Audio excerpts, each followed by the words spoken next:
Yeah, just write a check. Just, yeah, $11,000. She was 26 anyway. She had limited value.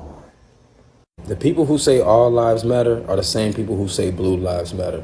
You see, all lives do matter, but the only reason Black Lives Matter was created is because all lives clearly don't agree with that.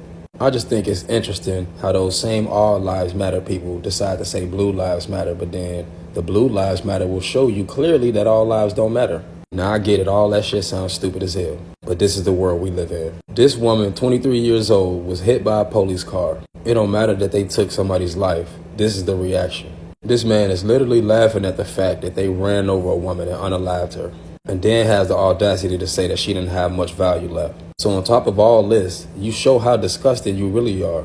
This makes you wonder how many men are programmed to like young ass girls. Most importantly, it shows you that some men don't even value women for real.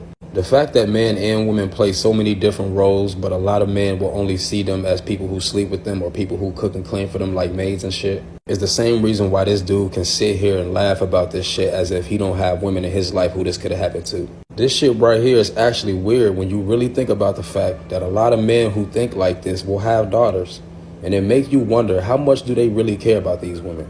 Clearly not at all. The craziest part is that the fake Bibles, religions, and society tell us how to be men and women, and this is the mentality that most men are raised with. They always say that women file for divorce 80% of the time, but people not willing to look at the facts and see why this is happening. It's simply because we live in an evil world where people will laugh and react to death like this, but this is also the same world that teach you God. And what people don't realize is that the information that we use to move and operate in this world don't come with the mentality to make the world better so that we can actually live happily ever after in it. Trying to live happily ever after in a world that you know is messed up, but you ain't trying to make better, is like sleeping in a dirty bed but complaining that you can't get comfortable. The first time any human ever did anything bad to another human, the world should have stopped and we should have figured that shit out. But what happens is people want to act like what's happening ain't real until the shit hits you. And this is why people get hit with reality.